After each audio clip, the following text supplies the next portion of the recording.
I got bad news to give my wife. 43 years old. I'm starting to hit that change of life. Fur where there was no fur before. Yeah. Mostly my ears. I get that too. Got the ear hair. This is old man talk for a minute. Old man talk. Not ear hair. I don't have ear hair yet. I know you've had ear hair since you were like 17. That's true. You've had ears since I knew you. It's the gray hairs. I just like the random. I think I have one down in my beard right now that's just like 12 feet long, and it's just bright gray. And I have a bunch. Like if I let my 5 o'clock shadow turn into a 10 o'clock shadow or whatever, it's gray or just part gray. Yeah, but see, that's okay. And I have gray. I'm gray up here too. Yeah, like Reed Richards from the Fantastic Four. Yeah, I mean, I think the gray patches aren't so bad if they're uniform. Right. I don't like everything else about my face when it comes to hair growth. Nothing is even. Nothing is. It's all patchy, and the gray hairs go along with that. Yeah. It's mostly darker, but there's just the random straggly gray hairs everywhere. Same with the nose hair. Just putting that out there. Yeah. So I'll tell you what, bright gray nose hair, not as nice. Yeah. No. Gotta trim that baby. Yeah. That's right. Yeah, we're at the point where all we're getting for gifts now is trimmers and other absolutely other paraphernalia. And there's like one on like one of my sideburns that it grows 3 times as fast as any other hair on my face. Amazing. It's just a straight out. So maybe in history that was considered like a lucky hair. You should wish on that. Yeah, I feel like in some ancient civilization I'd be worshipped as a god. But we just gotta figure out where that was. Here I'm just old and fat and bald. In the light, it looks like you're just drinking like pure whiskey from pure vodka. That's what it is. That's how I get through this every year. God. Week. Hello and welcome to episode 654 of the Player One Podcast for Tuesday, May 21st, 2019. I'm your host, Chris Johnston, and with me, as always, from Canada, Mr. Greg Seward. Hello. How's it going? Just getting ready for Queen Victoria's birthday. Oh, is that tomorrow? That's tomorrow, right? It's tomorrow. Okay. Yep. As the crow flies. I'm taking the day off as well. Are you? Taking the day off from what exactly? Exactly. And we have a special guest, also from Canada this week. He is, of course, the developer of Home and Alone with You and the upcoming Worse Than Death, Mr. Benjamin Rivers. Hello. Thank you for having me once again. Thanks for not learning your lesson last time. Last time was great. Well, yeah, Seward was hosting last time, Didn't right? Rich Grisham carry you for most of the last episode? Ouch. Oh, it hurts because it's true. I'm more asking, it was Rich, right? It wasn't somebody else. That's correct. Yeah, okay. I don't think I was on that episode, right? It was blissful. Stewie, it was amazing. Yeah. And this time, no Phil. Right. Because he's sick. No filler. Oh, now it's all killer? Sick. Is that what we're saying? Yeah, that's right. Yeah. All killer, no filler. Phil's busy putting together his Stranger Things Lego set, let's be honest. Probably. Where the hell did he put all that stuff anyway? I don't know. That's a good question. I haven't seen his new apartment. How big is that apartment? But the old one, I don't know. He's having to his Legos are encroaching on Finn's sleeping space. Yeah. Like, you're small. You got lots of room. Exactly. He literally sleeps on a bed of Lego. Ouch. That would hurt. It would. Yeah. All right. So we talk about some news. Let's do it. Why not? Let's do it. So first up, I want to talk about this story. Microsoft is partnering. Well, is it Microsoft partnering with Sony or Sony partnering with Microsoft? I don't. It's Sony partnering with Microsoft. But anyway, they are together exploring a strategic partnership using cloud-based solutions for gaming experiences. Yet more proof that the Xbox platform will cease to be a physical game console in the near future. Totally. Maybe. It's going to be an online platform. But aside from Xbox, like if you just look at Sony and Microsoft as technology companies, and Microsoft having Azure, right? Mm-hmm. And that being like a really popular cloud solution for a lot of people. There's Azure, there's AWS, there's a couple others, Amazon Web Services, for those who don't know, that other companies use to run their web applications. And Sony partnering with Microsoft for that stuff, it kind of makes sense. Yep. Right? Yeah, I think a lot of tech companies they're always in bed with each other in some form, right? It's just because even Google and Apple are still do things all the time, even though they're sort of taking shots at each other from the side every other day. Well, what is But it? Samsung makes the screens for your iPhones. That's right. Yeah, and they also make competing phones. Yeah. I think it's just so different because in the gaming world, we're used to like hard lines being drawn in the sand and shirts of very distinct primary colors scurrying off against other shirts of very distinct primary colors. Yes. Yeah. And this means, of course, that they don't have to build that infrastructure themselves. Exactly. They can use Microsoft, which is great. Hopefully, is faster download speeds for the next PlayStation stuff. Like, I know that's always sort of been an issue. PlayStation Network brought to you by Xbox Live. Whoa, that would be a coup for Microsoft. I mean, they're all about getting their stuff wherever possible, right? That's been their entire business model since the 80s. Yeah, yeah, and that certainly recently, anyway, that's been even more of their business model. So that's interesting. It's kind of like dogs and cats living together, etc. Ghostbusters quote. I got it. And it's interesting. It's not a headline I would have expected to read in the last week. But yeah. Do you think they're doing this because they just had some meeting about tech and they sort of said this is we both agree this is the shortest path for each of us to get what we want? Or do you think this is them? I mean, this deal didn't just happen the last couple months, obviously. Sure. But no. Do you think this is was brought on by them knowing what Google is planning and wanting to? Well, that's just it. I wonder if Microsoft looked at, I mean, they clearly have with Azure because Azure's been around a while now too. Yeah. They've got to be looking at that AWS as their main competitor in that space, right? So I guess it's a question of where do they want to be more? Where do they want to focus more? And I feel like the writing's been on the wall for Xbox as a hardware group for a long time. So that's just my opinion. I remember, what is it, 10 years ago on this show, we were probably talking about like the next generation is the last generation of consoles. And but that's a little bit different because everyone thought that. Even game publishers thought that, which is why we saw all those remakes at the beginning of like the PlayStation 4 and Xbox One generation, because no one wanted to put a whole lot of money into the new console generation. And then all of a sudden it's like, oh wait, everyone's buying these. Right. People actually do care about consoles still. So that's a little bit different than what I'm talking about. I'm not saying that they figured there's no future in consoles. What I'm saying is I've been feeling for a long time now that Microsoft has been showing that they're not totally into the idea of being part of the hardware battle moving forward. Yeah, possible. I think we have to see how things go when they want to put their streaming solution for gaming onto other platforms, because Steam had that Steam Link iOS app that just this week got put back onto the iOS store. It wasn't allowed before because you could buy games within it. Would that be part of the whole Apple being worried about the monopoly? I mean, they don't currently allow like an app where you can buy other other applications to use within it.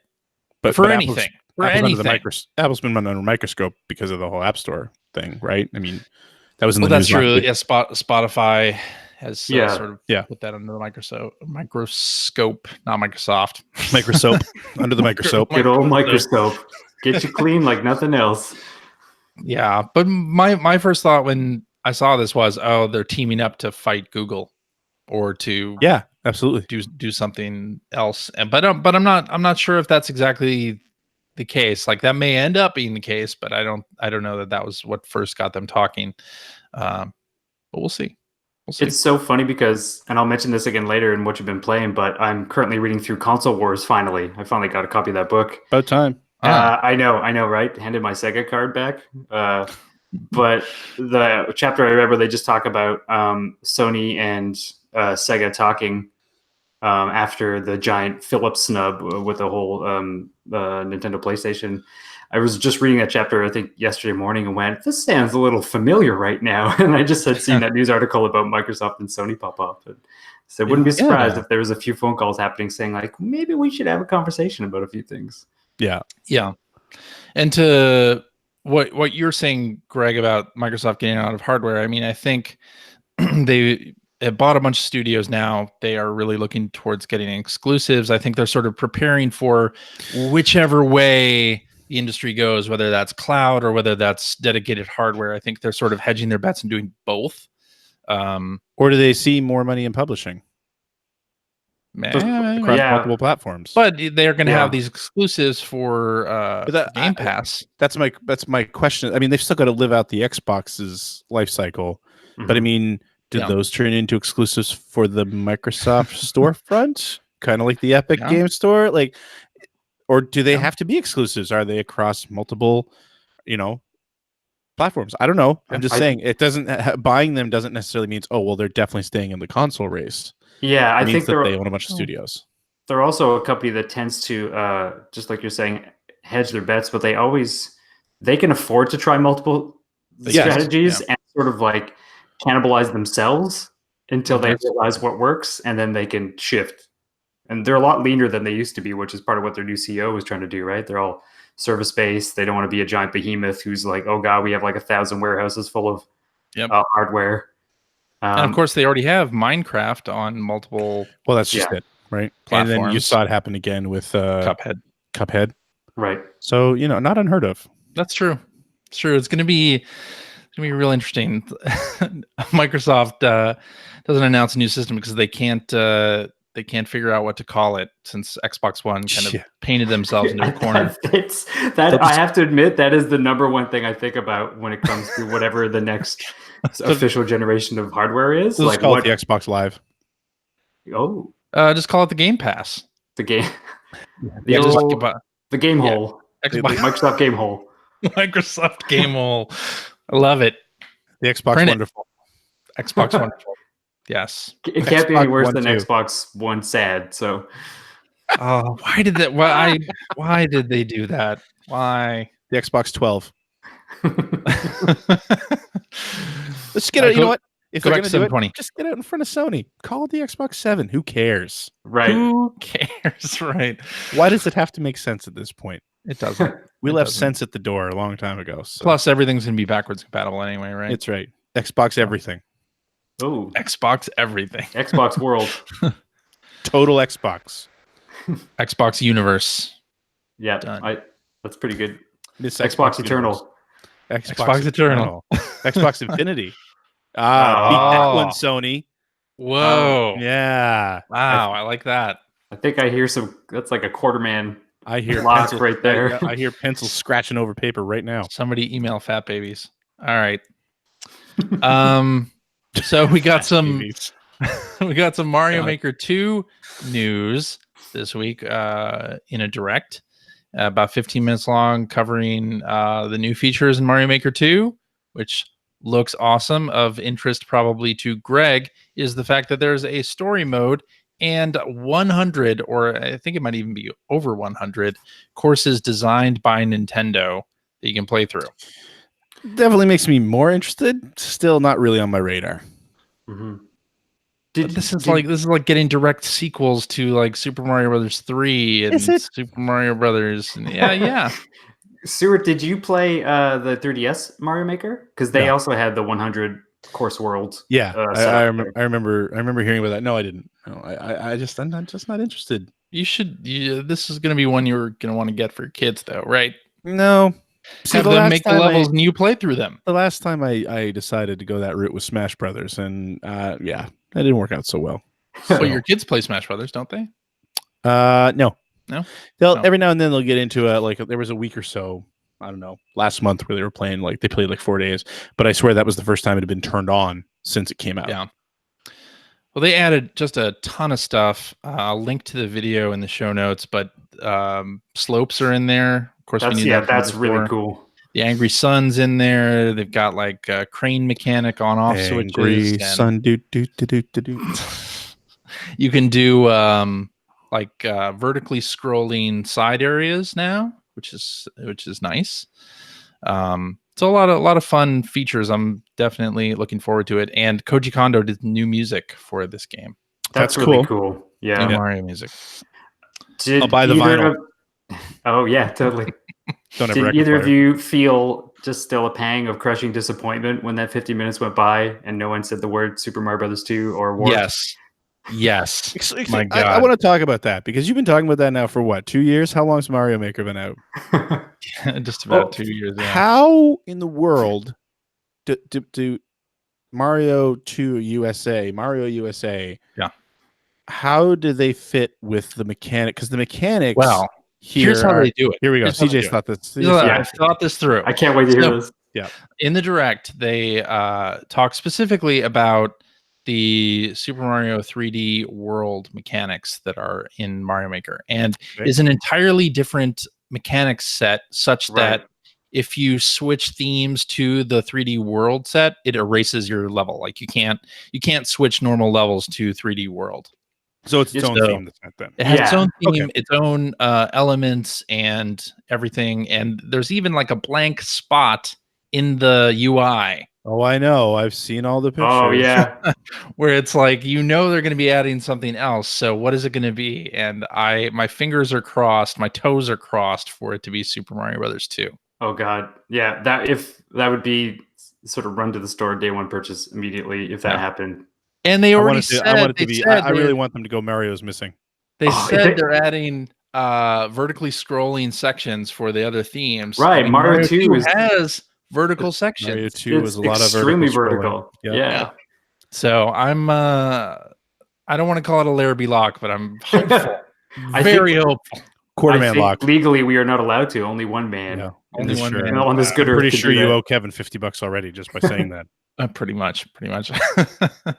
So it comes out on June 28th, and they are doing some interesting packaging here. One version of the game comes with a year of Nintendo Switch Online, and that'll be useful for some of the multiplayer features in the game and for sharing your levels, of course.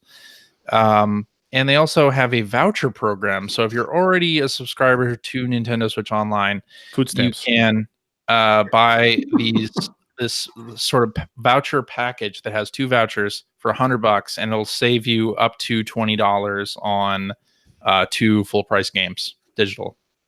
So that's interesting. Yeah, I find it interesting that Nintendo is finding ways to turn discount systems and whatnot into products, like actual store products that they can sell. I am very interested in purchasing vouchers. So I would have bought it immediately, but so Mario Maker 2 is one game, and I'm waiting for them to announce some other titles because I'm waiting for Dragon Quest Builders 2, Luigi's Mansion 3. Right. There are titles that I'm waiting on that I want to buy day one, but those are not included in the voucher program yet. But they did say that they're going to add titles to it, and the vouchers are good for up to a year after they're purchased. So yeah, excited about that. Did they say that the online sharing is any different? The level sharing, is it any more convenient? Can you do something better than what it was on Wii U? It looks about the same, to be honest. But you can follow creators now, and you as a creator, you get points and you can unlock stuff for your avatar in the system. So I think that's new, but it didn't look too much different from before. I'm wondering if they're going to take any of that extra content, because remember they had all those like extra characters like Baby Metal and bands and other sort of hot properties at the time were timed bonus things that you could get if you were playing on Wii U, and I wonder if any of that stuff will get put in as some kind of like legacy pack. That would be cool. That would be very cool. And it had amiibo support, which they didn't talk about in the Direct yet. So we'll see. Yeah. I think they probably got a couple more things to announce on that game before launch. Anyway. And at E3, they're going to be talking about it a whole lot more, right? I'm sure they're going to be streaming levels. Ton of Treehouse stuff on there, I would think. I would imagine they'll have it in Treehouse Live. Hey, E3 is soon, isn't it? Oh God, yeah. Less than a month away. Are you going, Ben? I am not. I know some people who are, and they're all losing their mind right now. All pre-E3 madness, but there's a lot of that. I get to stay here. Speaking of madness, we got another 10 games for the Sega Genesis Mini. Oh yeah. Let me see. Let me list off a damn good list too. The 10 Sega- that we got: Beyond Oasis, Ghouls Amazing. and Ghosts, Alex Kidd in the Enchanted Castle, Golden Axe, Phantasy Star 4, Street Fighter 2 Special Championship or Special Champion Edition, Mega Man: The Wily Wars. That's huge. Yeah, humongous. Sonic Spinball, Vector Man, and Wonder Boy in Monster World. Isn't Landstalker part of that list too? I think that was on one of the previous. That was the previous That one. was the previous, yes. Right. Okay. So, I mean, they're continuing to do what I was hoping they would do, which is they're still recycling some of the stuff that you see on all the different collections, which I think they have to, because there are certain games that, you know, they're Genesis games. Like, you got to have Sonic in there, you've got to have Streets of Rage in there, you've got to have Shinobi, you've got to have that stuff. But then the stuff they've been throwing, the sort of the surprises they've been throwing in, like Wily Wars and Hardcore, and even Thunder Force 3 or Super Fantasy Zone or Castle of Illusion, like, it's really it's giving this thing value beyond the collections, which I think is what I'm the happiest about. Because, I mean, not that the two markets are completely the same. I think that people make a mistake when they argue that like, well, why would I buy let's say an NES Mini when everything that's on there is on Nintendo Online, which I don't know if that's true or not. I'm just using it as an example. Sure. But stopping to think, well, maybe the market for the Mini or the Classic is not the market that has a Switch. It's kind of the same thing. It's like maybe the market for this Genesis Mini is kind of like somebody, like, I use my brother as an example all the time, lapsed gamer. Yeah. Yep. Doesn't buy new consoles anymore. Isn't going to own Sonic's Ultimate Genesis Collection because he doesn't even have a console to play it on anyway. And it's like, oh, but here's this thing. Yeah, it's a little pricey, but wow, like, I have crazy fond memories of these games. So I think it's a different market anyway. But then on top of that, for the crossover market, you do have stuff like Wily Wars and Special Championship Edition, and like, that's great. I think they're killing it with these announcements. Like, it's making it a really exciting little piece of hardware. Again, running on the assumption that the emulation is going to be good. But since M2 is doing it, you assume that it will probably going to be great. Yeah. The Wily Wars thing is humongous, and I'm really curious to see if the existence of Wily Wars in an official form on the Mini is going to affect prices of Wily Wars repros and other means to get games like that out in the wild. Because up until now, there has been no official legal way to get that game in like a convenient form. It's amazing. Like, it's amazing that they do that. I guess it's kind of like they've dropped a few Star Fox 2s on the Genesis Mini already. This is Sega doing kind of the Star Fox 2 thing. And yeah, I mean, Wily Wars, you could play it on the Sega channel. And otherwise, if you didn't want to get a repro, which is what I ended up getting, you could do it. What the only other legit way to get the game in North America was to buy like a converter and buy the European version, which that's right, is fine, but it also runs a lot slower. Right. Oh, so sure. it's an issue. So having the NTSC version on here, assuming that's what it is, that's huge. And I mean, for anyone who doesn't know, I think probably most of our listeners do, but Mega Man: The Wily Wars is Mega Man's 1 through 3 remade for the Genesis, along with something called Wily Tower, which was an extra game mode that you could unlock after beating all 3 of those games. It's pretty short, but it had a couple of bosses in it that have never been in any other Mega Man game, as far as I know. So it's cool that this is going to be something that people have access to. Like I said, every time they do an announcement, I'm like, I have that moment of, all right, awesome, good job, Sega. Like, you are not screwing this up. Keep going. Yeah. At this point, I'm wondering what the last 10 games are going to be. Yeah. I hope all 10 games are 32X Mortal Kombat 2. Just when does this thing come out again, though? It's like not till the end of the year, right? September 19th. I'm afraid they're a little bit too ahead of themselves. Really? Okay. So September's pretty far away. What if at E3, Greg, they announce like a Model 1 Sega CD base that you can put this thing on that stores a bunch of extra stuff, and then they give you like remember the cartridge slot in the Genesis Mini works. It has little doors on it, so they could technically give you a non-functioning 32X to plug in there too and recreate your tower power. I think somebody somewhere will 3D print those things. Oh my god, I never thought of that. Them. And well, I would be all over that. But, I'll be checking the internet for that. The only downside to this, though, I have to say, is in North America, and I think in the UK as well, we're getting 3-button controllers. Yeah.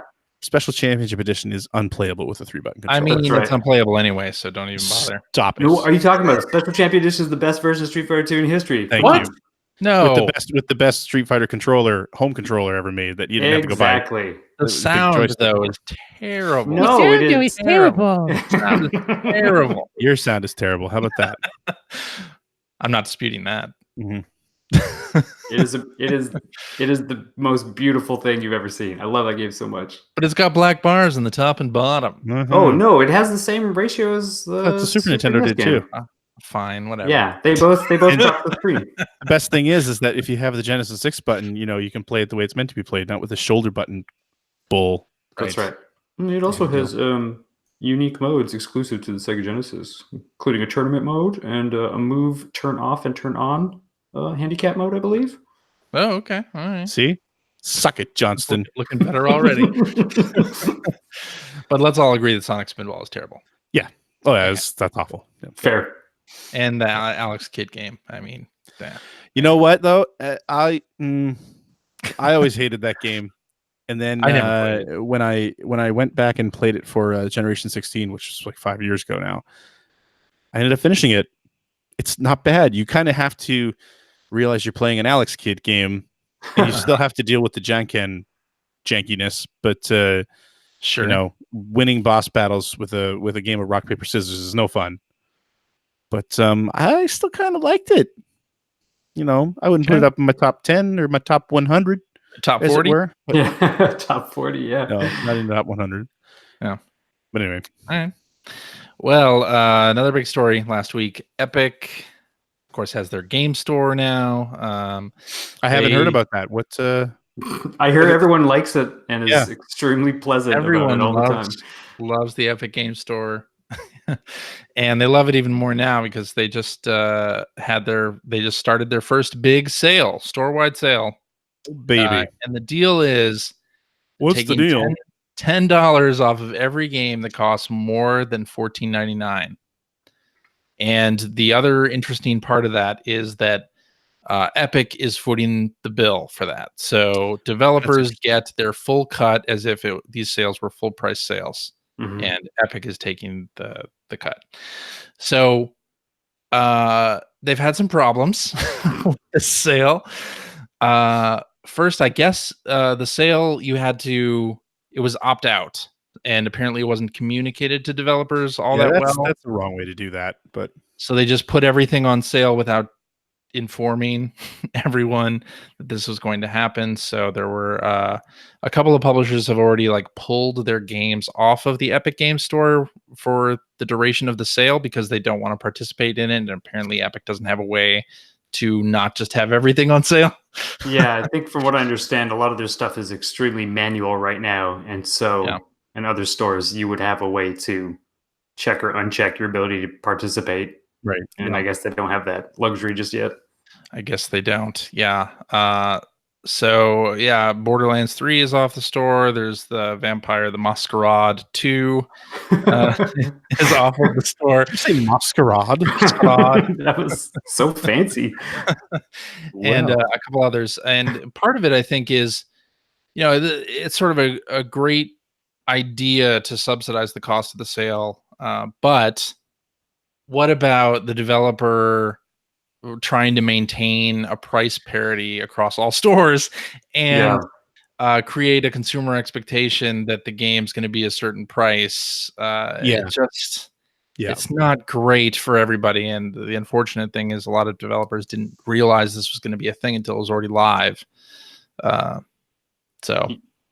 a lot of, there's obviously a lot of issues with pricing and a lot of moving parts to how that is supposed to work, and every developer is different. But for example, I have projections and lists years behind and in front of me for every game that I make about sales and when things have to go or can't go or all that stuff. And there are plans sometimes in place for some developers months in advance of something that they have, like a new piece of content they're timing something with, and things that have to be navigated between platforms to make things work for, again, like every publisher or developer. And to have someone like just destroy that all without kind of accidentally, like first. that could, for someone as small as us, like that could literally ruin our whole year. It could screw us over for everything that we're trying to do. So, I mean, I think like the whole thing sounds like something that was created. I hate to use the term best intentions, but I agree with you. But you know what I mean? Very good intentions here. Yeah, it sounds like it's like we're going to automate this so it'll be super easy for everybody, especially us, right? And it takes nothing away from the developer, right? And the developers aren't going to lose any money. They're going to get for every sale, they're still going to get their full cut, which is great. How could there possibly be a downside? Right. So it sounds like it was just done without consulting anybody about whether or not it was a good idea. And I think on paper it sounds like it's a great idea. But like what you're saying, Ben. And I think the other thing too that I wonder, I haven't checked this too closely, but Ben, you'd be in a good position to say whether this is a thing or not.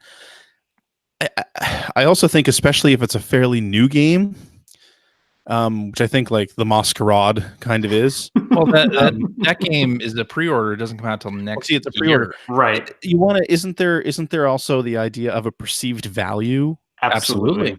Right? Yeah. So it's like you've undercut the perceived value of this game already. And like, like you say, I mean, no, I'm not losing any money. And even if you're not worried about parity between stores, although you should be, if you're a publisher or developer, obviously, but like there's a perceived value. I want everyone to think this is a $50 game. Absolutely. Especially in pre-order. Like I don't want them to think it's $40 because then when it does go back up, what effect is that going to have on the perception of my game and on the sales when it goes back up to full price? Yeah, absolutely. In front of the sale, especially Borderlands 3 and Vampire the Masquerade being pre-release games, right? Just leading right into that one. Oh yeah. They're not even out yet, and already now they're having to deal with people who are like, well, I'm not going to buy it unless it's X price. Like, there's a perceived value there. Yeah, and the same Supergiant has their game Hades on early access with the Epic Game Store, and they kind of flipped out early on and raised the price of the game so that they were charging the same amount. Oh, interesting. Because it's normally $20 with the sale. They were doing a price promotion and then this $10 thing stacked, so that it was $6.99 suddenly, and that game's in early access. It's not even like not even out yet. Like that messes things up even more because of course over early access you want to have price not be undercut, and then what do you do for when the game comes out at a 1.0, right? Like you've already been selling it for $7 on the Epic Game Store. People are gonna maybe hold off on buying. The Steam setup is definitely better, where it's like here are the upcoming sales. You can opt in if you want, right? And if not, your game stays at the same price. Entirely up to you. That way, if you missed it and you miss out on a sale you want to be a part of, it's on you. Yeah. But I will say I bought 2 games during the sale. I bought John Wick Hex, which is the Bithell Games John Wick game that's coming out soon. I don't know what the release date is on that, but it looks pretty cool. And then I bought World War Z, Wars zombie shooter co-op game that I'll talk about and what you've been playing. You already talked your best friend Mike into buying it? Yes, I saw. But anyway, it'll be interesting to see how this thing goes. The sale goes until the 13th of June, so it's kind of a long sale. Yeah, whoa, that's interesting. That's another weird thing. That is another weird thing. And the other thing they're doing as part of this is they're adding a free game every week. So this week, I forget what it is. Stories Untold. You paid for last week. Yeah, the game you paid for last week. The other thing they did is if people bought a particular game like 2 weeks ago and now the game's on sale, they're giving them some money back. Yeah, see, like I say, that's why I hate the phrase "best intentions" because but it is I'm best not intentions. somebody who believes that a large corporation acts on their best intentions most of the time. Right. Like, I feel like it's a cop out to say that, but it really does read like that's what's happening here. But Like, you had to think that this sale in part was to combat the very negative emotions people have about the Epic Game Store right now, and it's a misfire. Total best intentions, but total misfire. Yeah. Totally whiffed. Yeah. Unfortunate. All right. Man, everyone is watching Game of Thrones tonight. I know. Have you looked at Twitter? Yeah. I don't want to because I'm not watching it right now. But I'm just looking at. Not on yet, right? Oh, really? Well, then what? Yeah. I'm trying to explain away our terrible numbers at the moment. That's all. I don't know. Well, anyway. I mean, there's only like 5,000 people watching right now. I know. Yeah.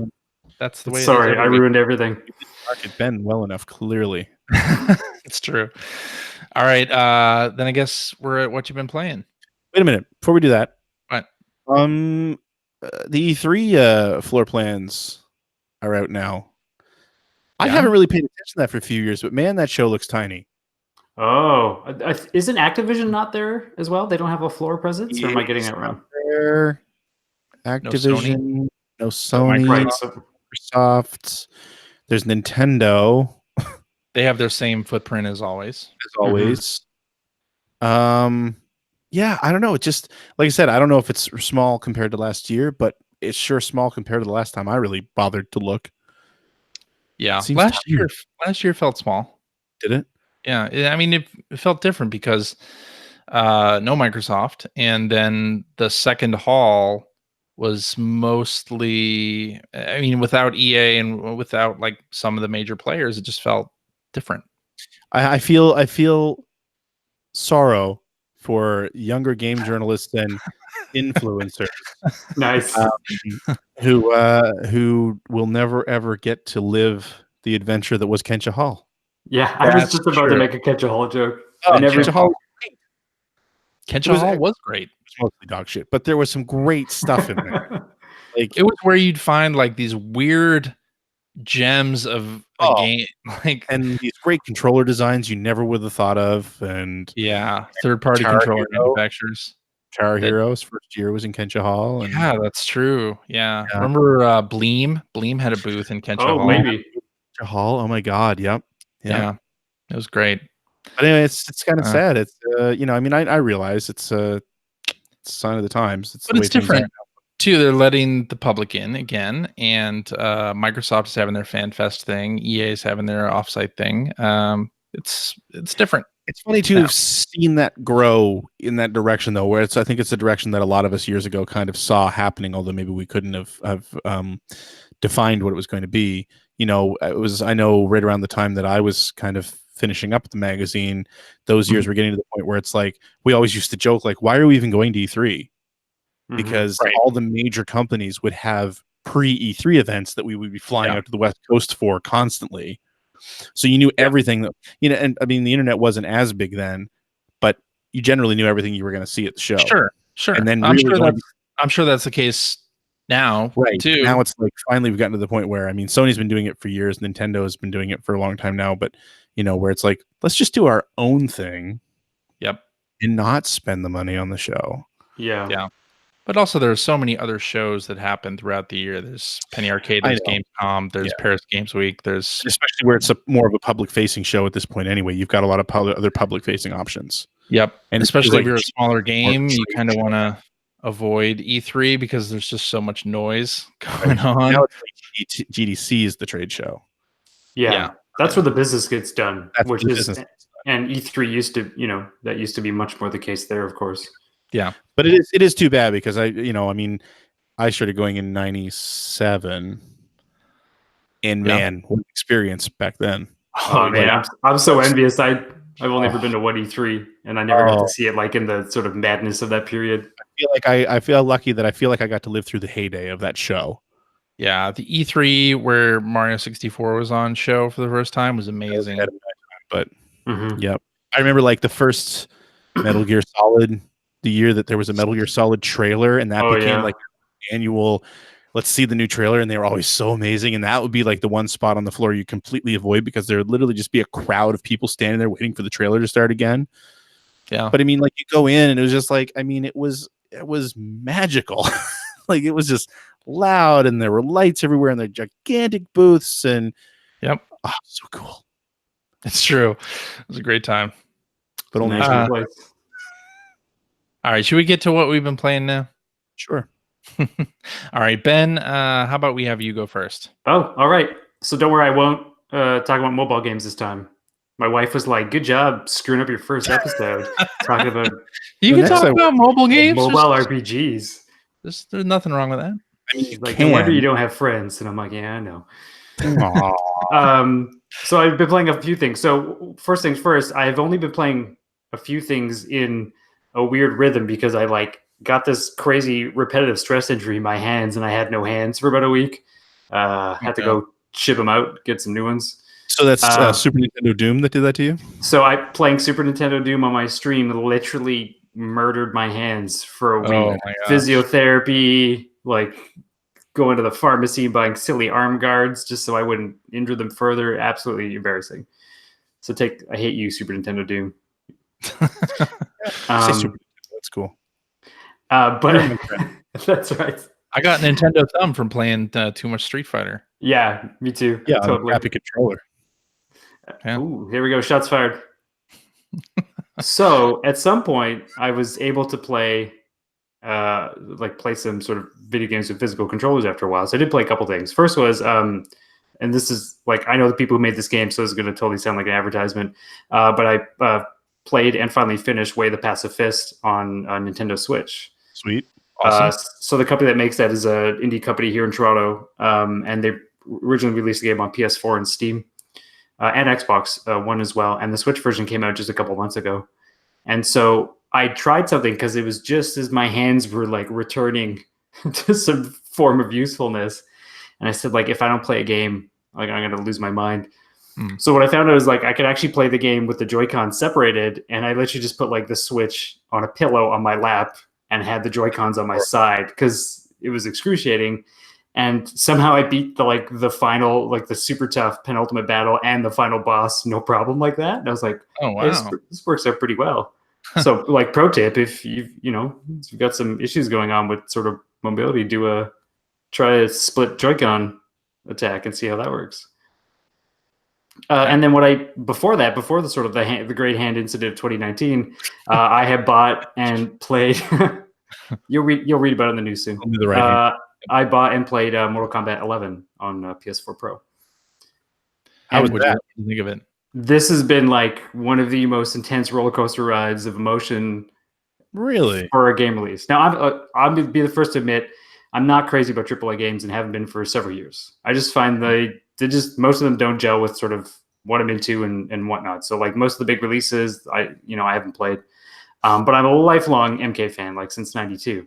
So when all the marketing stuff was happening, every one of us sort of here who's into MK was just getting more and more excited. Like they just could not have put out a better marketing campaign for this game. And then like on launch day, they just seemed to like trip over their own feet and everything kind of went sideways from there. They still made an excellent game. The core fighting mechanics of MK11 are incredible. And there was so much interesting stuff going on with that game. But the whole thing about like the currency and the grind and all that stuff, like the things that say, none of this has anything to do with you making a really good fighting game.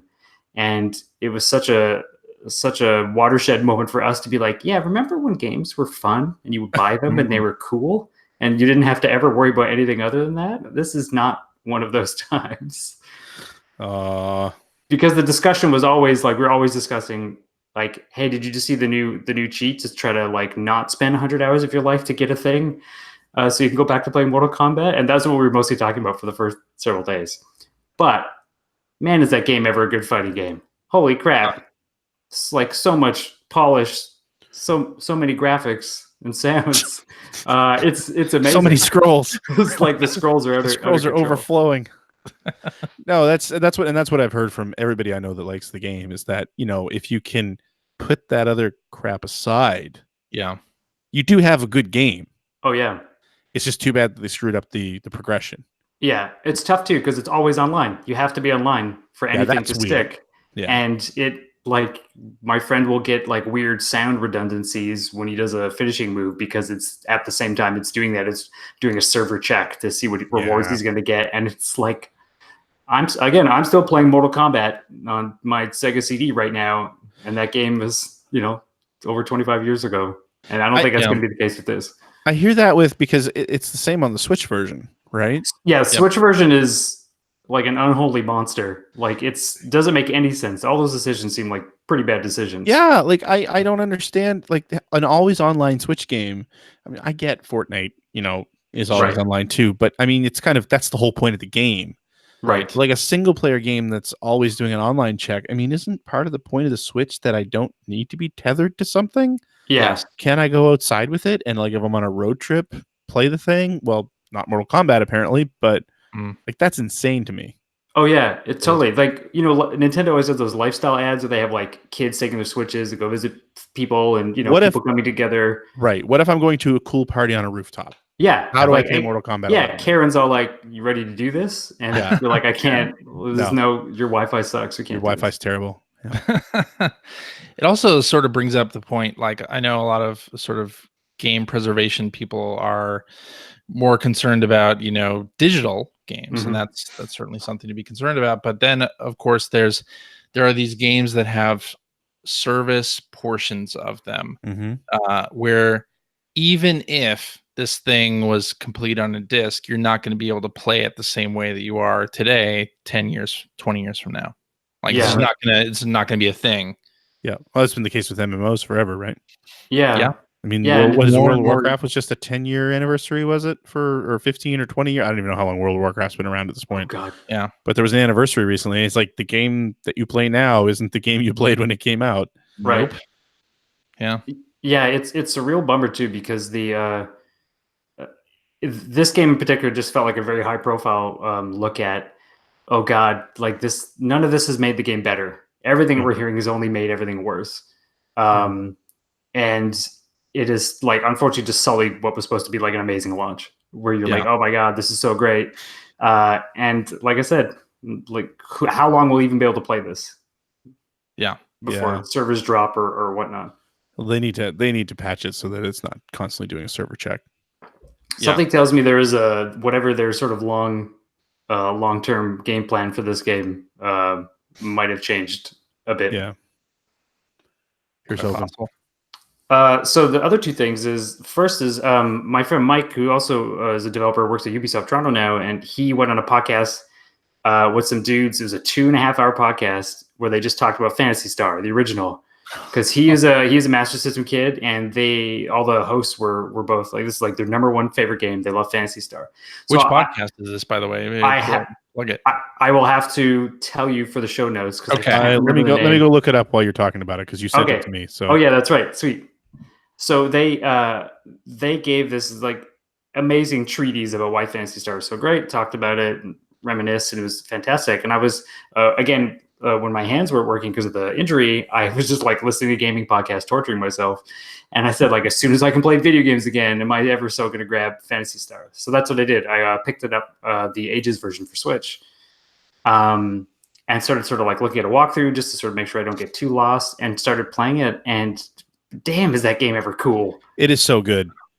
Like everything about it technically is amazing. Like I just love, obviously, like as a dev, I'm like, why can't I be good at something like these guys were good at this game? It's funny, because I mean, what everybody remembers, obviously, is that, well, not everybody, but probably the main thing that most people have heard about and maybe seen in that game is the 3D dungeons. Yes. Yeah. And it's funny because I did that top 100 video a couple weeks ago. I'm still working on the next installment of that. And spoiler warning, one of the games on that next installment is Shining in the Darkness on the Genesis. Doesn't run as nice as the 3D dungeons in Phantasy Star on the Master System. It still runs great. Right. But that's how impressive. Like I've been playing, and Ben comes to my Twitch streams all the time, but I've been playing Phantasy Star on Twitch every other Tuesday. I've been working through it, and I think I'm getting near the end of it now. And I'm constantly in awe. Now, the Switch version's been updated a little bit. Constantly in awe of just the level of technical expertise in that game. Like the the 3D dungeons, the boss, the monster sprites, and like everything about that game is just so well done. Mm-hmm. Like I'm so glad that they did it, that they did this and they released it so that those of us who didn't experience it back in the day have a way to experience it without having to sort of experience the downside of it. Yeah, and all the ages mode perks that you get of sort of reducing the grind by bumping up experience and money that you get is really helpful. But even without that, the thing that everyone always talks about and that I 100% agree with is the game is just so friendly to play. Yeah. You know, you can save anywhere. You have multiple save slots. There's the first town gives you a place to heal for free. Yeah. So you can explore and not feel like the punishing disaster that usually happens in every sort of 8-bit RPG. And it is one of those things where it's like someone shows you a piece of tech and you're like, we could have had electric cars in 1962. And you're like, we just didn't bother with that. And you're looking at this going, how is this possible? Why weren't more games of this kind? Why did we spend so many years finding the church so we could save? That's right. And losing 4 hours of progress. Yeah, 100%. Like, it's more convenient than some modern RPGs and sort of smoother to play, which is amazing.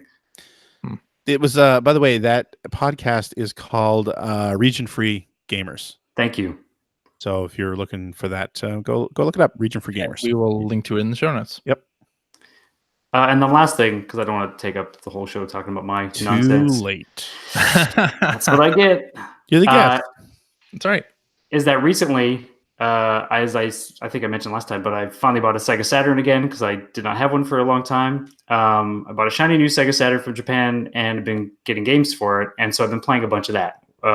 And I recently ordered, this is the most exciting part, a cable from a company called HD Retrovision, which makes RGB cables and stuff like that. And they do one for Sega consoles that lets you hook up to a component connection on your TV. So you don't need like a FrameMeister. You don't need an RGB pass-through or extra cable, stuff like that, as long as your TV supports that kind of signal. And there's a test to figure that out. And thankfully, my current television does. And I finally found one and then ordered that and then a connector for my Saturn. So now I'm playing these games from 1995 in like perfect RGB quality on a gigantic 4K TV. And I'm just like a kid at Christmas. It's amazing.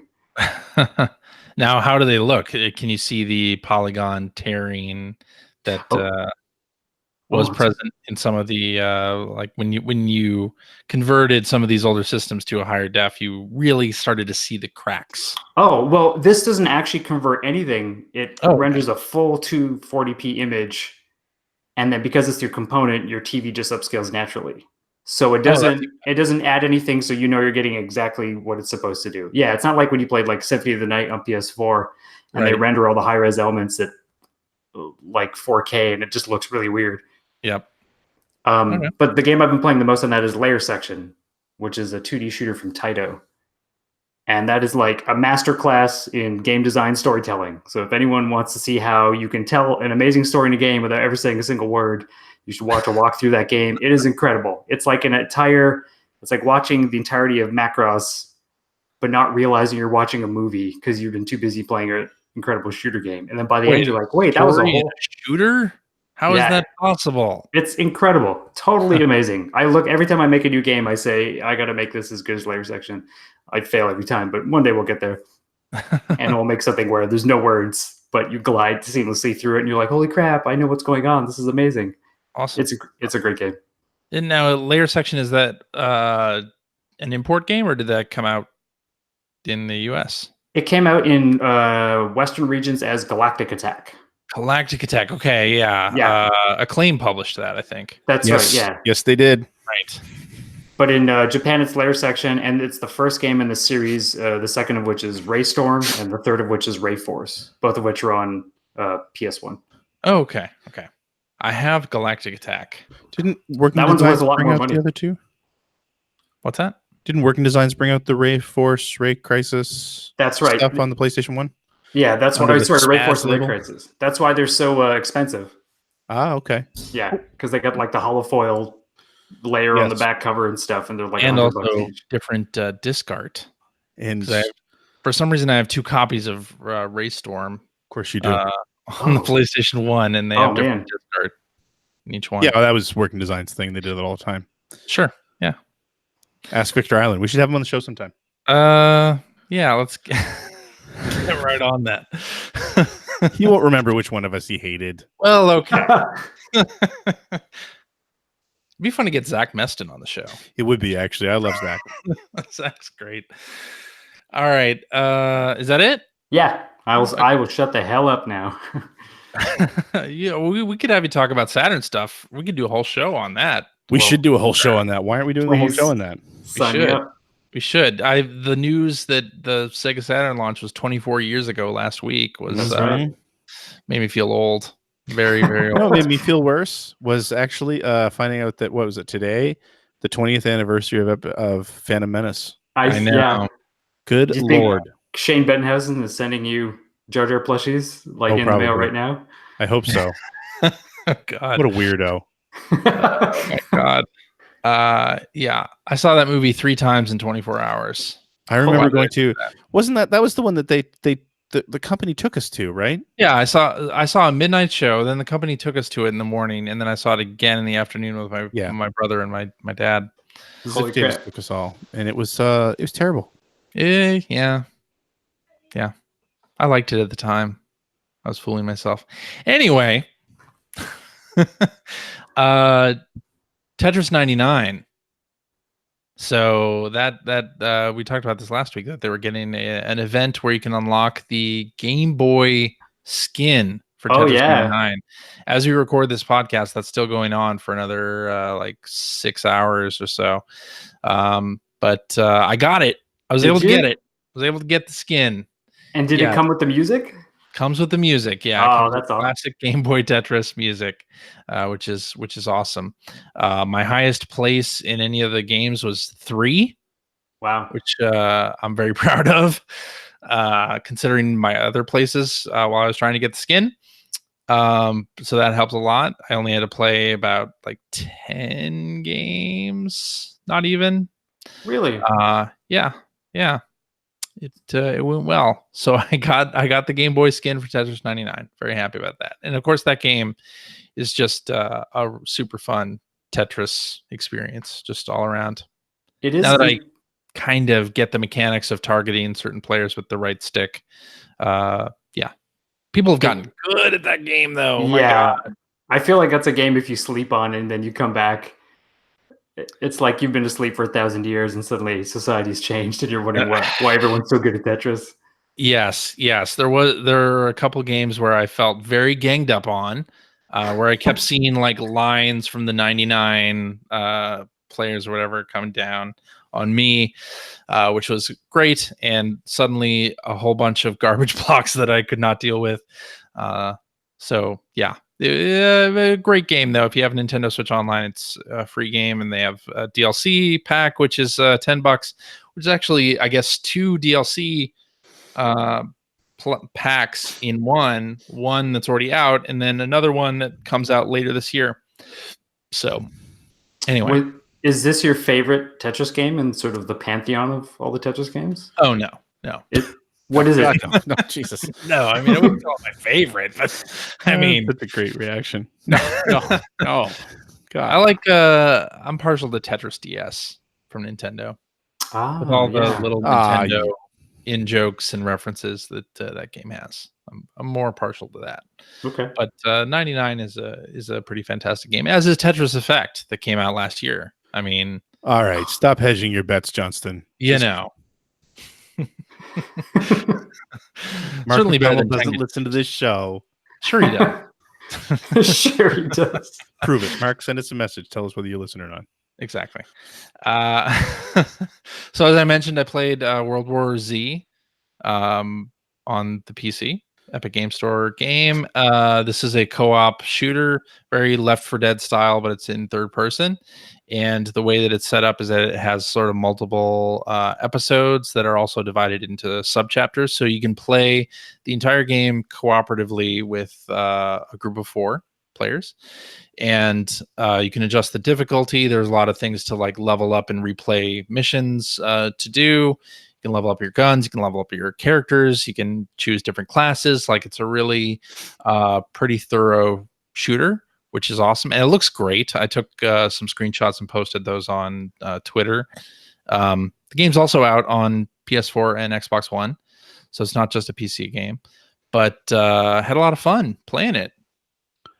It's so fascinating because there's like the World War Z movie and the World War Z game now. I feel like every time they make a World War Z thing, it gets farther and farther what the book was. Right. Which was just like a monologue about how some people's jobs are useless when there's when there's an actual disaster. And I mean, that perfectly fits into this game, right? You make a video game about that, it works. It just works. It's amazing. But yeah, you have different characters, so it tells a different story with each episode that you load. So it's different characters, and there are actual dialogue between characters, and it's telling a quote unquote story, even though you can repeat it multiple times with different people. It's a really interesting shooter and done by a small team, and certainly worth checking out. It was only $20 on the Epic Game Store, thanks to that sale. And I figured, why not try it out? That's cool. Yeah. Left 4 Dead gave me motion sickness. This does not. So I'm happy about that. Do you know what the difference is? Is it art style? Is it frame rate? Or I think for Left 4 Dead, it's frame rate and also field of view. Right. Left 4 Dead does a lot of the fisheye sort of viewpoint, and that gives me motion sickness super quick on anything. So CJ is such a delicate flower. I am a very delicate flower. It's true. And then I also played a little game by Asobo Studio. It's called A Plague Tale: Innocence. Oh yeah, someone was telling me to play this recently. Yes, it's been getting a lot of really good press, it seems. It is, and I will say I did receive a code for this game from Focus Home Interactive, so thank you to them for providing that. But it really reminds me of The Last of Us and sort of that Naughty Dog style storytelling. This is a single player adventure puzzle stealth game. Whoa! So that's just it's just every genre. Every genre. Player adventure puzzle stealth racing game. There's not a whole lot of combat. Lots of blue shells. Not a whole lot of combat in this game. But I've gone through 4 chapters of the game so far, and a lot of it is escorting your kid brother who has some kind of special immunity to the plague through this area of France. So does this takes place during? Yeah, this takes place during the actual plague. Yeah. Okay. And it's a lot of puzzle solving, a lot of stealth, a lot of walking through very high grain patches. Right? Description just so fascinating. But you know what I'm talking about, right? Yeah, like the Assassin's Creed area where there's just a tall grass, and you happen to be in it, and where the raptors live. Nobody can see you even when you're a foot away from them. Right. But somehow that works in this game, and it's a lot of stealth. It's a lot of like 2 of the things that you do. You have like a sling that will shoot a rock, and you can either hit people with it, or you can hit like pots and pans or armor that happens to be hanging up and distract guards, so you can sneak past them. Or you can throw like a pot, like an empty. I love that there's just armor because it's Europe. Sure. You can throw a vase on the ground, and that'll distract the guards too. And it's just a really interesting game, and it apparently is only about 12 to 15 hours long. Perfect. And so it doesn't overstay its welcome. And all of the chapters that I've done have been about an hour or less of gameplay. Even more perfect. That's great. Paced really well. The story is really good. The voice acting's great. Like, I feel like this is the perfect sort of B tier game that we haven't had in a while that is worth playing for people who have enjoyed The Last of Us or enjoyed games like Eco. I think it's certainly worth checking out. And this is the Asobo Studios' first original game since 2008. Wow! They did that game Fuel. Oh, okay. Oh, yeah, right. 360 generation, and then they did a whole bunch of Pixar licensed games as well. So this is their first original since 2008, and it's great. It's got great music. It's got great voice acting. It looks beautiful too. The screenshots that I've posted online I just want to take more and more screenshots of this game because it looks great. But worth checking out if you are into this single player linear story based games. Like I know so many people are want that experience. This delivers that in spades. So it doesn't do anything necessarily innovative that you haven't seen before in other games, but the way that it does it is great. Yeah, this totally sounds up my alley. Yeah, I really want to play it. Worth checking out. And Greg, you have a code as well, so you'll be checking that out, and we'll talk about this it more week. Definitely. Yeah. But thank you very much to Focus Home for providing that code. And that is all I've been playing. So Greg, you're up. So I'm going to start with a game. It's taken me a while to actually try this out, but Hacker Alias Joey Riot. Remember, probably months back at this point, somebody on the show had brought up Beetle Adventure Racing for the N64. Yeah, and I'd said that I've been an after show too. That's right. Yeah, that's right. And I had said like not that I didn't play a lot of N64, but N64 was not my favorite console. I don't have a huge library for it, although much bigger than I thought, actually, after this week. Anyway, Joey was kind enough when he heard that I hadn't played Beetle Adventure Racing. He says, this is a game you should really be playing, which people have been saying for years. You should have played this game. And he sent me a copy. So thank you very much for that. So I busted out the N64 this week, finally, and I played some Beetle Adventure Racing.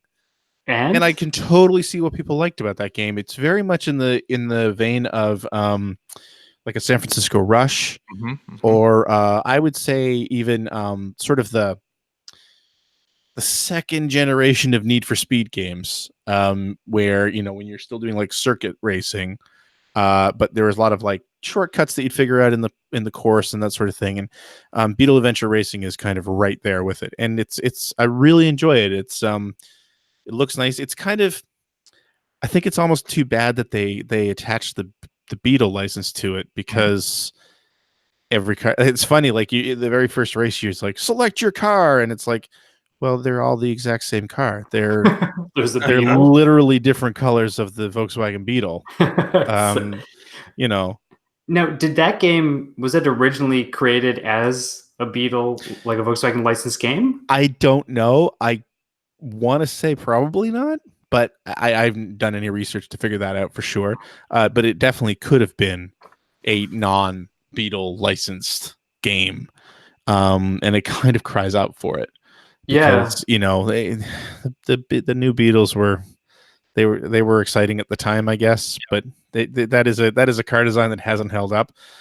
But still, really good game. Really, thank you so much, Joey, for sending that. I really enjoyed it. And of course, add that to my N64 collection. Which the other thing is this is probably the first time since, I don't even know, since before my kids were born, which would have been 12 years ago, that I busted out my N64. Holy crap! Yeah. And so long for me too. Yeah, I mean, it's just been a long time. And so I'm like, you know what? I'm going to check and see, like you kind of do when you have a retro game collection.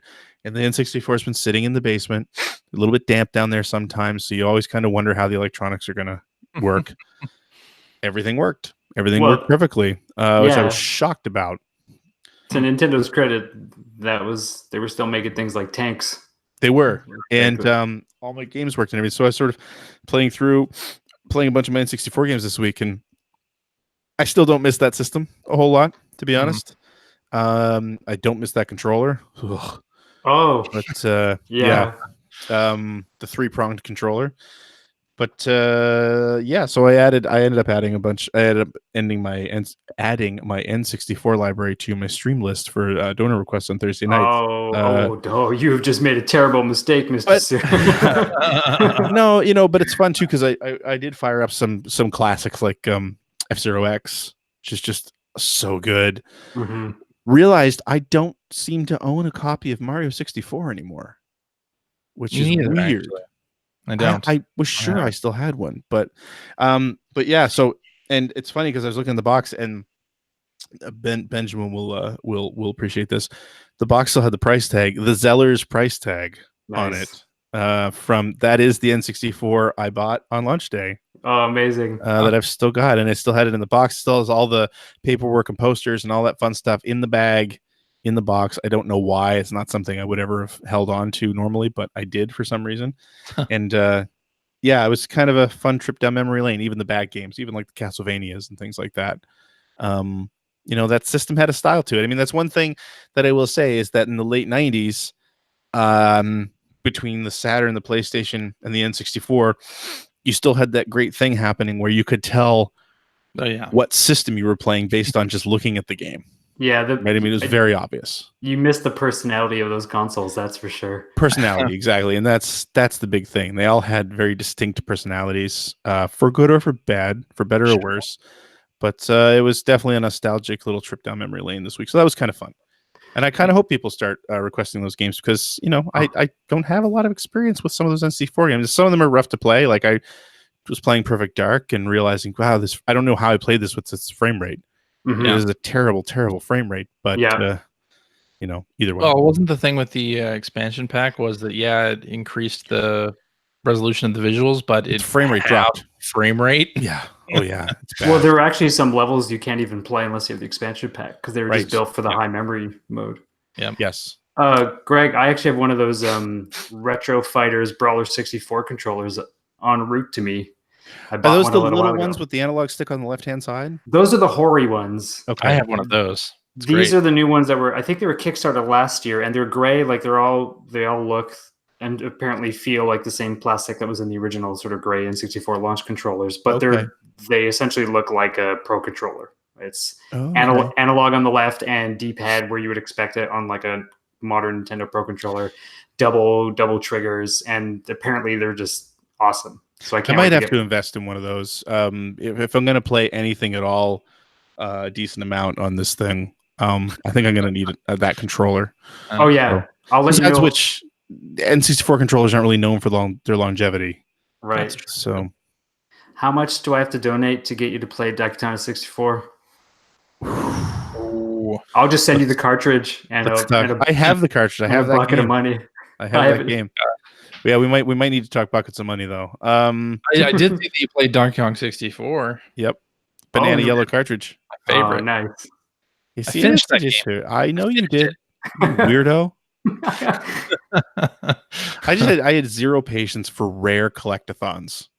Then and now, that game mechanic did not age well at all.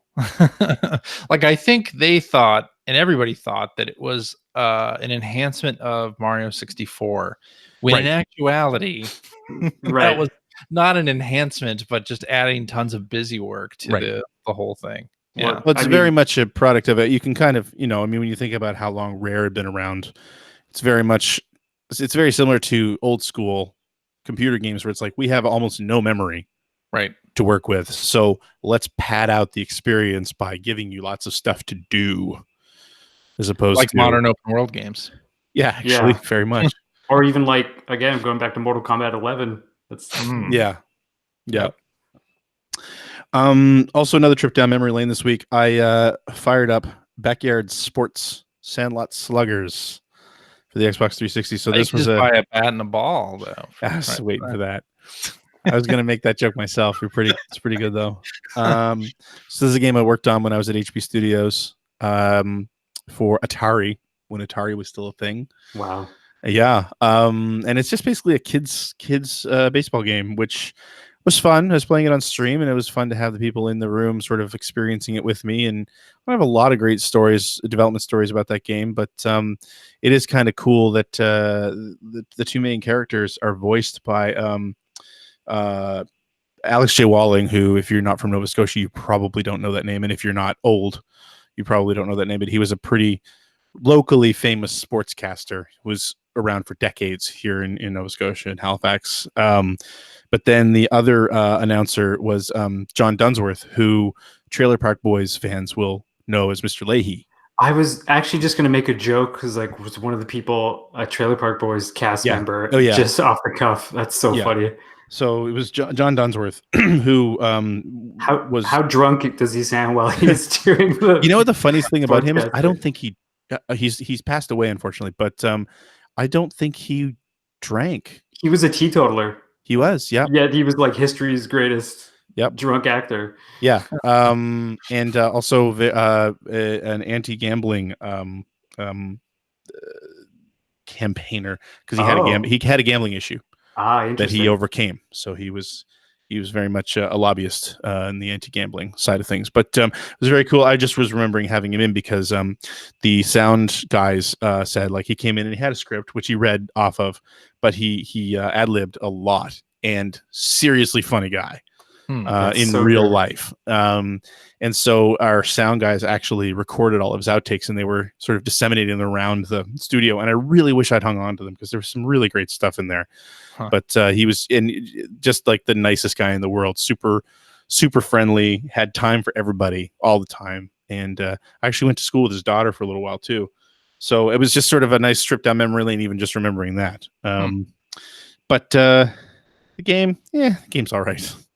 The game wasn't great, but I had to keep telling myself and reminding people who were watching it that it was definitely made for kids. It wasn't meant to be a great sports game. It was meant to be a good kids game. And I know it sounds like an excuse, but it's funny because when I was sort of jumping online and just throwing the name of the game into Google and things like that, a lot of what was coming up were like mommy bloggers, which is who the game was marketed to. When we did our press junket, well, we didn't do it, but when Atari did the press junket for the game, they didn't invite EGM and Game Informer and all those sort of main Kotaku and all that, like all the sort of main games media.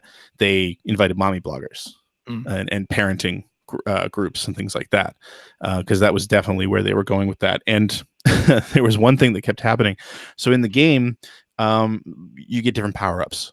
And when you're batting, of course, if you hit the ball with a particular power-up, which is always randomized, different things will happen. Like if you hit it with an ice bat, if someone tries to catch it, they get stuck in a block of ice and they don't catch the ball.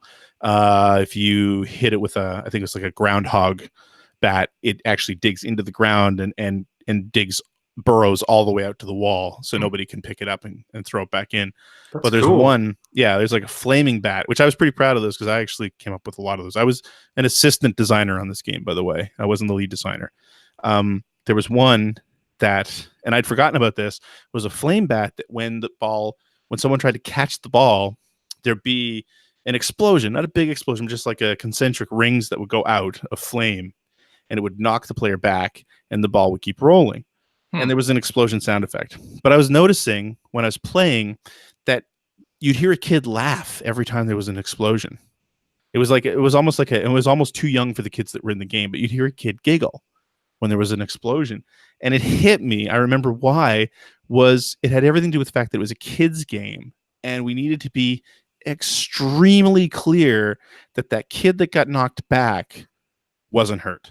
Right. Okay. That it tickled more than it hurt. Right. I think was actually the terminology that was used. That's amazing. So I know, and I completely forgotten about it. But I mean, I've since worked in at companies where we do a lot of games for like preschoolers and things like that, and I totally get where that comes from. Back then I didn't, and it was funny to see the people that I was streaming to. A couple of people were just like, "That's ridiculous. Like that doesn't make any sense. It's foolish. It's nonsensical."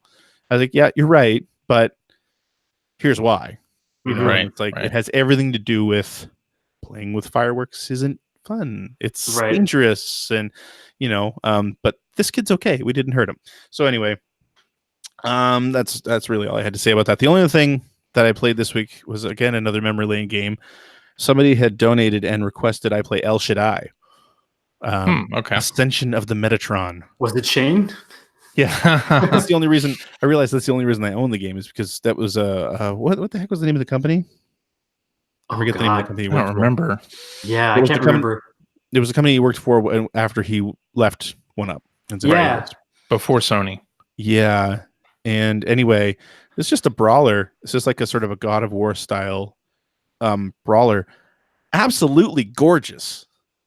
Like, it's beautiful. And I don't think you can buy it anywhere now except for physical versions of it. I don't think it's available digitally. It was at one point, but I can't find it anymore.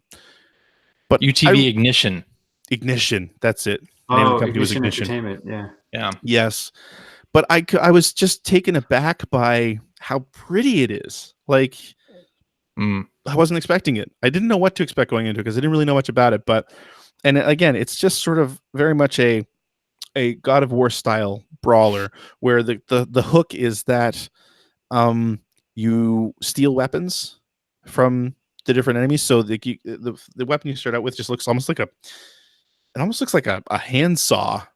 Like it's got this magical blade, but then the second weapon that was introduced through a group of enemies was like basically a ring that you wear on your back, and it creates these floating cannons or something around you that shoot projectiles. And the whole weapon switching is that you can only have one weapon at a time, but if you knock somebody out, don't kill them, but knock them out who has that weapon, you can run up to them and steal it. So that's how you swap your weapons.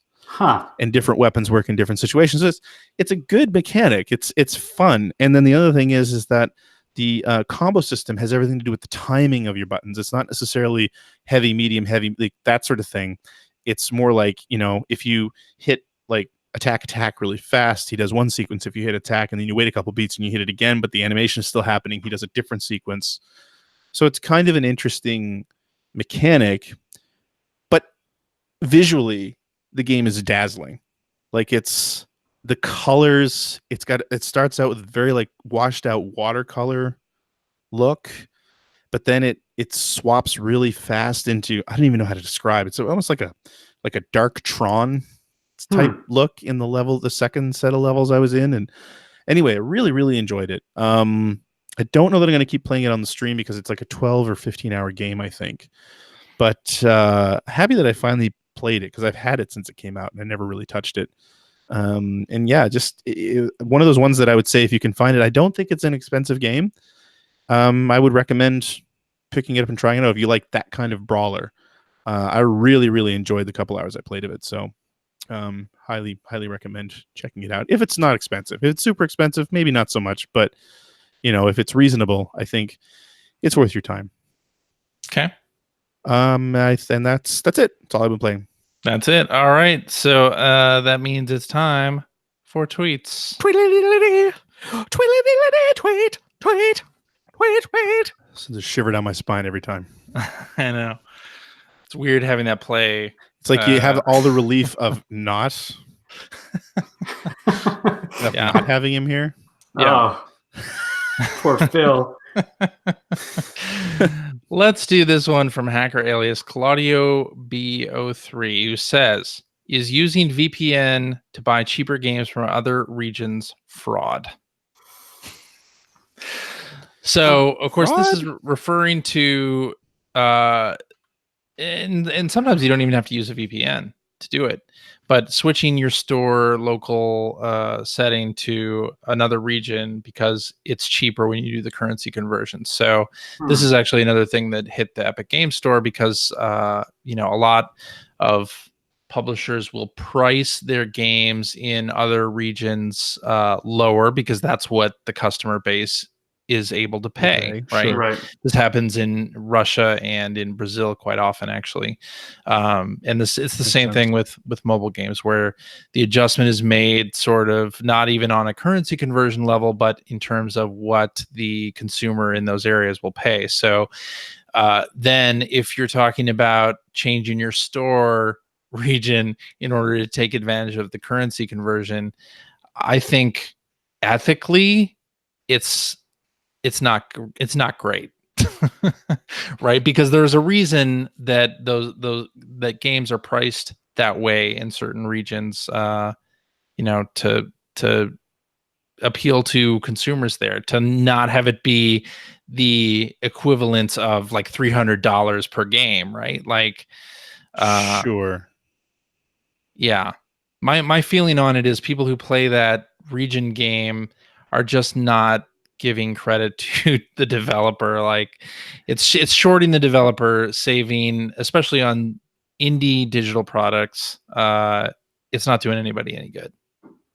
I can understand the appeal for sure, but please don't do that. Yeah, it's interesting because like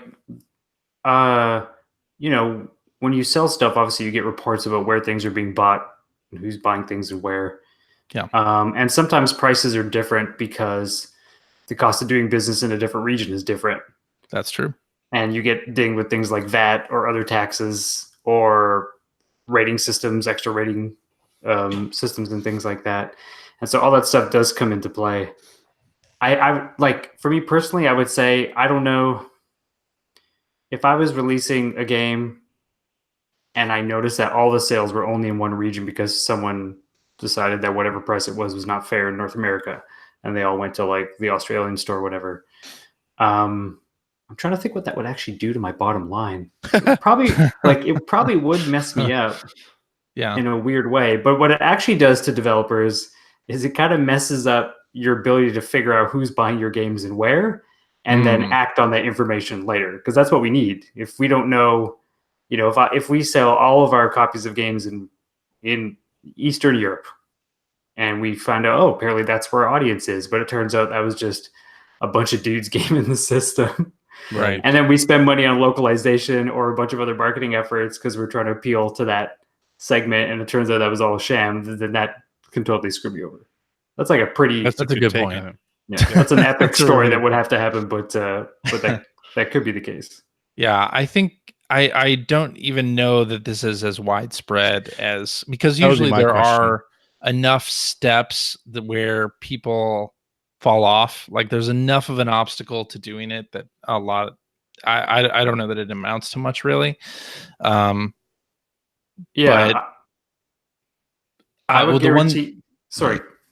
The one thing I hate about this sort of question is that oftentimes discussions about games released in digital stores, like if you go on Resetera and look at the eShop thread or the Epic Games Store sale thread even, it devolves into discussion not about the games or the sale, but about what region you should switch your store to get the best price on whatever game. And that, to me, just devalues the whole thing. It's just kind of a waste of discussion thread. Yeah, I mean, there was a reason why companies, I'm not saying this is the right answer, but I'm saying there was a reason why companies had region locks. Yeah. Yes. Until, very recently. And I'm glad that they're gone. Yes. But I haven't switched my store to Japan or any other region in order to take advantage of a couple $1 discount on something. Yeah, if anything, I would do it to take advantage of, well, I mean, we've talked about it in the show recently where Phil took advantage of it to get the what the hell? Kunio-kun collection. Kunio-kun collection. Thank you. Which wasn't released here. So that's one thing. Yes. But I'd be curious to see how rampant the problem is. I don't think it is very rampant at all. But yeah, I mean, you're going to have that handful of people that'll go that extra mile to do that. But I mean, as an example, I created a Japanese account on my Switch after I heard that Phil got the Kunio-kun collection, and I was like, yeah, I really kind of want that too. And I got as far as creating the account, looking at the store, and then talking myself out of it.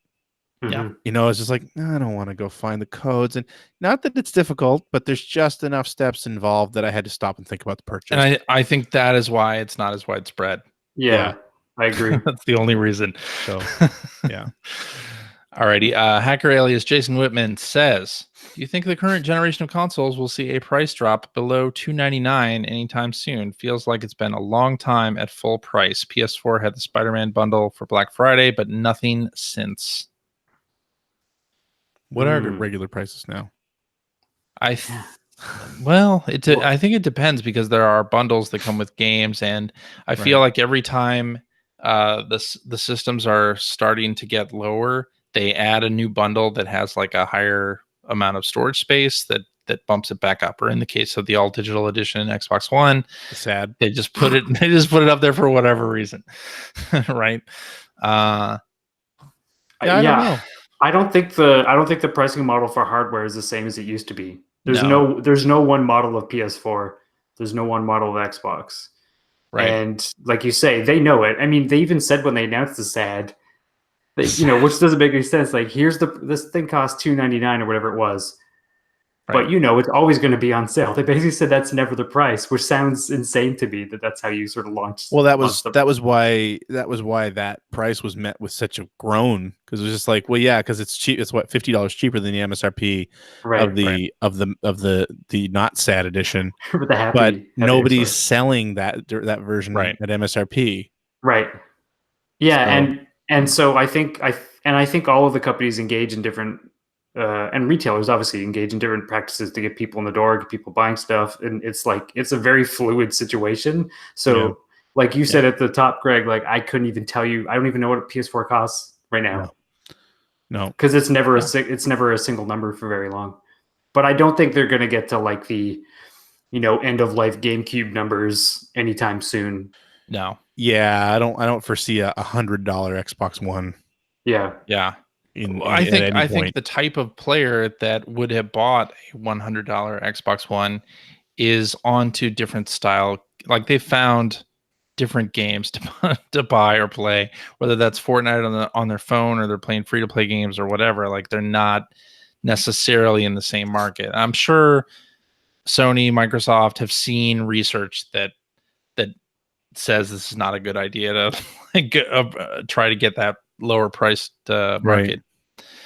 But besides, we all want high spec switches, right? That'll not at all be more expensive. I think all of us can't tell you how much that does not register to me. All of us can agree. I think all of us can agree that we want that more expensive, better screen Nintendo biggest Switch. Inauguration crowd ever. Period. Exactly.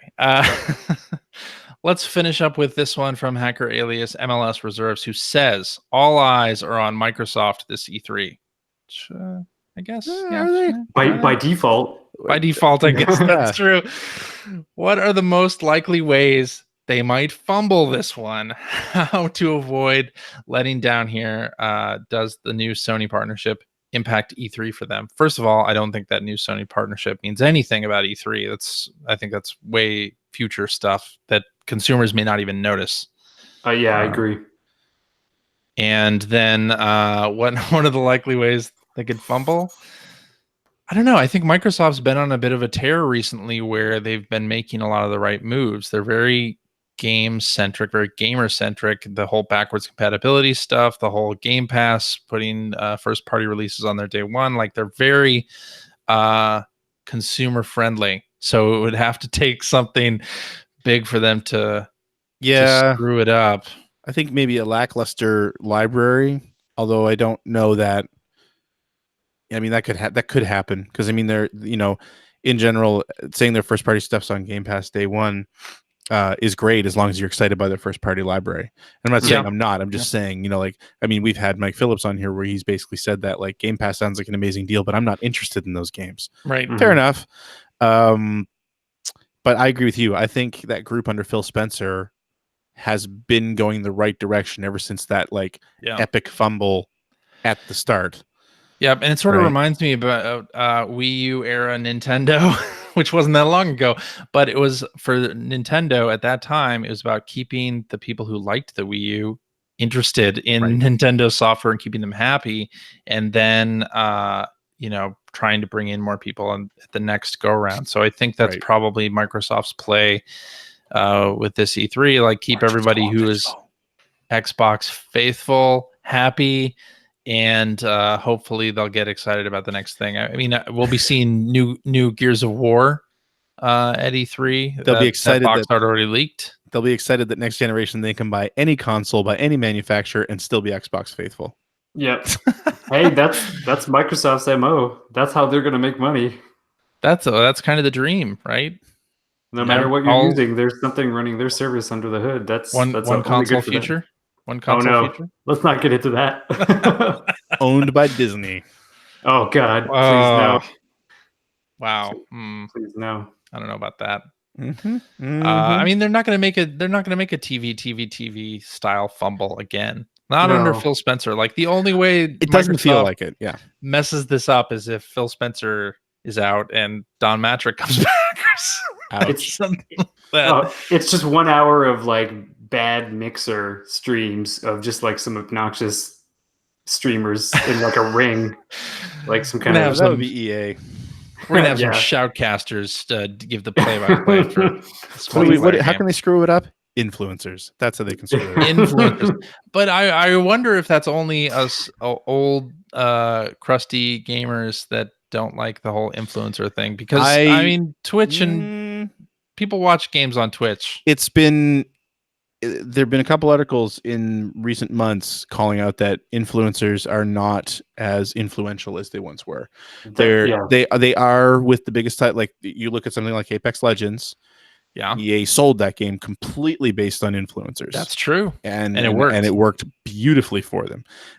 But their impact is on those types, like that level of games, and their impact under, I think, 500,000 viewers has dwindled a lot.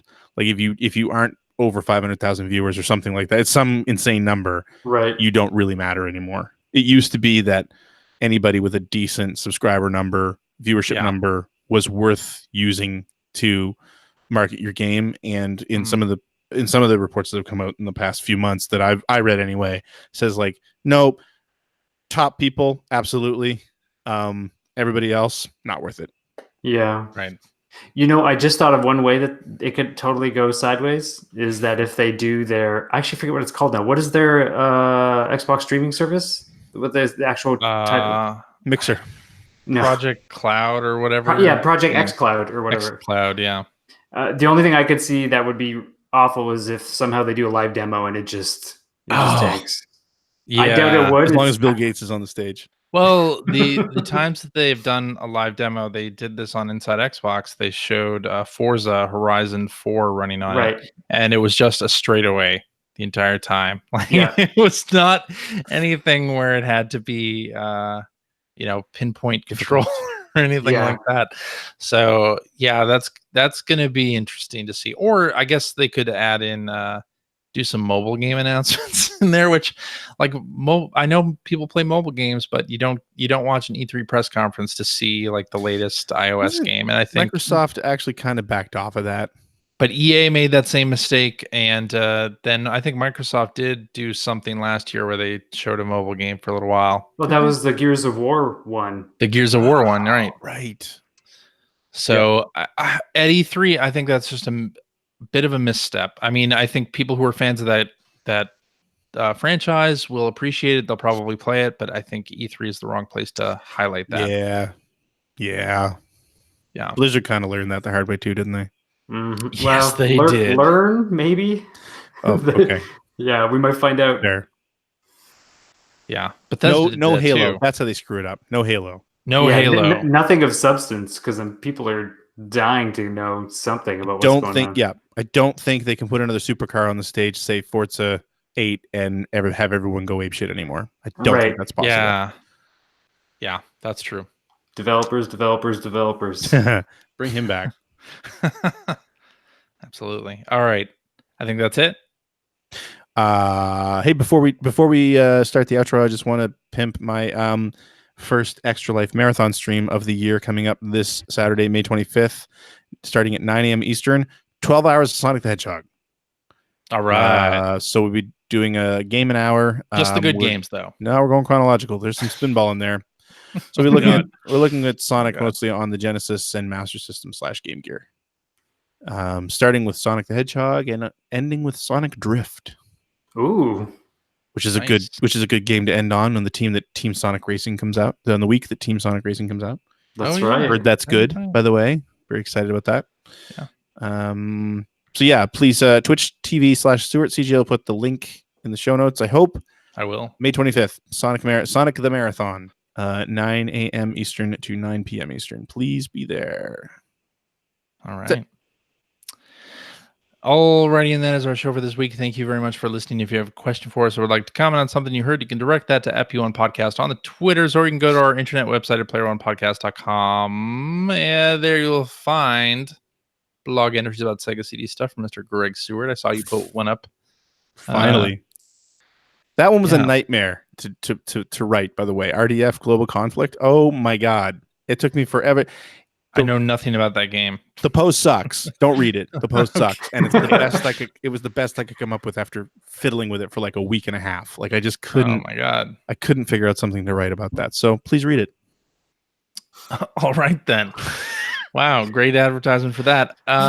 You'll also find Generation 16 episodes as they're posted. Yes, if you're listening to this on Tuesday and you are a $3 plus a patron supporter for Generation 16, you already have early access to the new episode. What? Boom. Wow. That's pretty cool. You'll also find show notes and links to the things that we spoke about on this particular episode. And you'll find a link to our Discord server where you can discuss this episode with us and our other listeners. If you would like to subscribe to the Player One Podcast, you can do so by going to playeronepodcast.com or by going to the Apple Podcast application. Yep. Got that right. You did. And you can also buy our app. Why not buy our app on iOS and or Android? Player One Podcast app costs $1.99. Cheap. Thank you. You can stream all of our episodes right to your listening device. You can also find us on Spotify. You can find us on Stitcher. You can find us in lots of different places. If you want to watch us record the show live every week at 8 p.m. Eastern. Do I have that right, CJ? That's right. Thank you. 8 p.m. Eastern. You can hang out with us and the chat group at youtube.com/P1 podcast and watch us muddle our way through this live every effing week. And if you would like to support the show, because we're worth supporting, we're a free show, but you know it's nice to have a little bit of dough to keep the lights on and run the servers and stuff like that. Whatever else it is CJ does with it. As I look at his overflowing shelf of amiibo back there. What are you talking about? Whatever else CJ spends this money on. You can support us at patreon.com/P1 podcast.